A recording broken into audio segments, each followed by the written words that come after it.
All right, let's get into the nitty gritty because as you heard Bryan mention, there are lots to get into. Let's start off with what I think would essentially be a big fight, but to some people, they don't even want this fight. Canelo Alvarez, John Ryder officially announced Canelo is going to be defending his undisputed super middleweight titles going down Cinco de Mayo weekend, Canelo weekend, pretty much as of late, as you know. Saturday, May 6th, going down in Mexico. Bryan, what are your thoughts on this bout? What are my thoughts? What are the sportsbook's thoughts? Canelo minus 1,400 favorite, and I actually think that that's low. I'm actually surprised that it's not in like the 2000s. Minus 4,000. I've seen that before. Yeah, actually, I've seen that for fights, particularly on one-sided undercards, but we'll get into that another day. John Ryder, look, I bet on him to beat Zach Parker in that last fight, though it happened mainly because Zach Parker broke his hand. People remember it was a fourth-round stoppage. I think he retired on the stool because he couldn't continue. Zach Parker was up on two scorecards, 39-37 at the time that the fight was stopped. And the other was a draw, 38-38. I think I had it 38-38. That's neither here nor there. Who am I? Who cares? Ultimately, this fight is it's a stay busy fight. It's fine. It reminds me of Canelo versus Rocky Fielding. We'll get to Rocky Fielding in a second.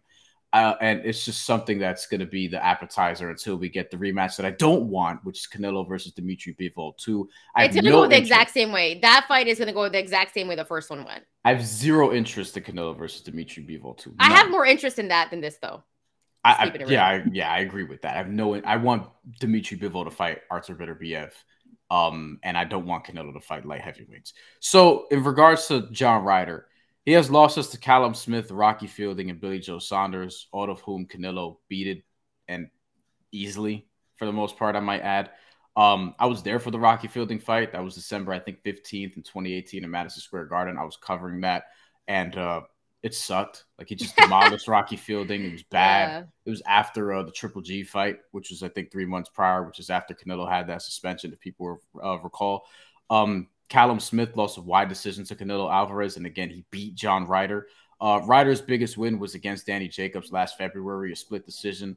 If they were outside of London, Shantelle, I think that there's a real discussion as to who actually wins that fight, but they were in London, so it is what it is.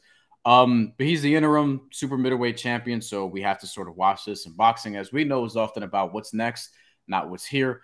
And we're looking forward to, I guess, Canelo versus Dimitri Bivol 2, although I, again, don't want to see that fight. I want to see Canelo not fight light heavyweights that are probably going to beat him, that being Dimitri Bivol. And potentially Artur Beterbiev, I think, would probably give Canelo the business, too, because he's big and active and strong, though I think it would be an entertaining fight. Your thoughts on this are what? Finally, man. Finally, I get to talk. You gave a really good Did you want to take a breath, man? No. I'm a New Yorker, yeah. I can't help myself. I mean, listen, I do essentially agree with everything that you're kind of saying. We got to remember, we talked about why Canelo wasn't a bigger favorite. That might probably be because he had wrist surgery. He took some time off before coming into this one. And so maybe I'm thinking they're like, you know, what is Canelo going to look like after his surgery? Listen, this is a fight that he's definitely going to win. This is essentially a tune-up. But, you know, if you talk to UK fans, they're going to tell you that we shouldn't sleep on John Ryder, 32-5-1, 18 of those wins coming by way of knockout. Now, the one thing that I will give him, because I don't want to be like way too biased on here, and on the mandatory, we aren't biased. We like to be very fair with this.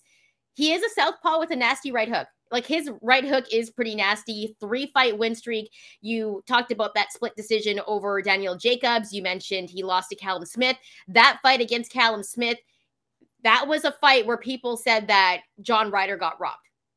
It was a controversial split. It could have gone either way. And his biggest fight, actually, his biggest win was against Bilal Akawi. Back at the time, Akawi was 20-0-1, and that was for the WBA Super World Middle. And John Ryder showed off his power. He showed off his nasty right hook, and he got Akawi down twice in the third round, and then they stopped the fight in the third round. So that was his biggest win leading into that. And, you know, you mentioned Rocky Fielding, and he also lost to Billy Joe Saunders, and like, he lost to Billy Joe Saunders, who also Canelo fought.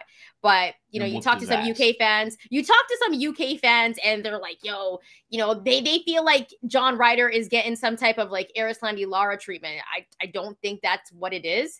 I don't think he's been robbed that many times. The Callum Smith one, yeah, it could have definitely gone either way. The Billy Joe Saunders one, very close fight. Like on the cards, I think 2 judges scored it 115, 113, and the other judge scored it 116, 114. I don't quote me on that, but I remember that one being extremely close. But John Ryder, I mean, he's no slouch. Like, he's been in the ring with some dudes, but against a guy like Canelo, I don't think this fight goes to 6 rounds, especially it's in Canelo's backyard. I mean, that's the other thing. If it was in the even if it was in the UK, like, I'm still taking Canelo. You know what I mean? This is a fight that is essentially a tune-up fight. Let's keep it real here. This is a tune-up fight. He just got wrist surgery, and we're probably gonna see Canelo after try to remake that Bivol fight, as Bryan was saying. So, I mean, you know where I stand on this fight, but I'm just saying I tried to throw in some nice things about John Ryder for the UK fans, just in case, you know, they're listening and tuning in. He's legitimately good. He's not Canelo Alvarez. It's fine. I've said the same thing about Edgar Berlanga in regards to him wanting the Canelo fight. And I'm Puerto Rican. But, yo, dog, this is a different level that we're talking about here. And also, Edgar Berlanga hasn't looked quite great in his last few fights. John Ryder has at least won, you know, a couple of them, although he, again, debatable on the Danny Jacobs one, right? So I think with Canelo Alvarez, to put a bow on this, like, if you said that he would beat him in London, I think that if they were fighting in John Ryder's living room, Canelo will probably win that fight too. Like, it's just under 6, under 6. And when we talk about, real quick, when we get to the actual betting component of this, which we will do closer to the fight, I am already circling, and I will be sort of looking at Canelo Alvarez to win between rounds 1 and 6 group round betting. That's already the prop that I'm circling for that fight. Yeah, I'm definitely going to take him by TKO. I think it's going to be stoppage. I have a feeling it's going to be like 4 through 6. You could probably bet like 1 through 6, 5 through 8. It could possibly happen in the 5th round. I don't know why I'm thinking like 5th round. Maybe John Ryder will survive till then, but this is a fight where we're just going to see Canelo back. You sound so disrespectful. I feel bad. I'm not. No. I mean, he does have a nasty right hook, and he does have speed, but Canelo is just he's elite. He's Canelo Alvarez. He's arguably pound for pound number 1. At one time he was. Right, prior to the Dimitri Bivol loss, and he's still, even after that, pound for pound top 5. Right. So, I mean, look, there's a reason that this fight is also in Mexico. John Ryder, if he were a better fighter, I don't think that you would put this fight in Mexico. You understand? Like, I think that you would put this in Vegas. Yeah. Like, this is a homecoming to Canelo for a reason, is my point. Well, my whole thing is the reason why he's fighting John Ryder in Mexico after he's had wrist surgery is because he wants a statement fight. He wants to knock him out in his backyard where people love Canelo. It is, but it's also going to be disrespectful in the ring. And listen, if you are rocking with John Ryder in this fight and you're like, don't sleep on him, we're not sleeping on him. We just know how good Canelo Alvarez is. That's all it really is. That's all it is. Like, I'm not saying he's a terrible fighter.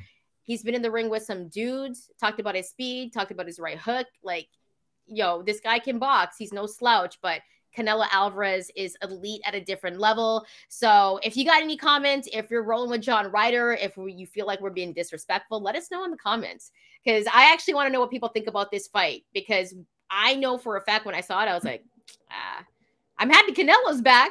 I'm gonna watch it just for Canelo. It's not even the biggest fight that weekend, though. No, your boy Stephen Fulton is going to Japan, and he's gonna see Naoya Inoue, and we're gonna talk about that on another segment. And you're gonna like that one too, because me and Bryan are on separate sides. But let us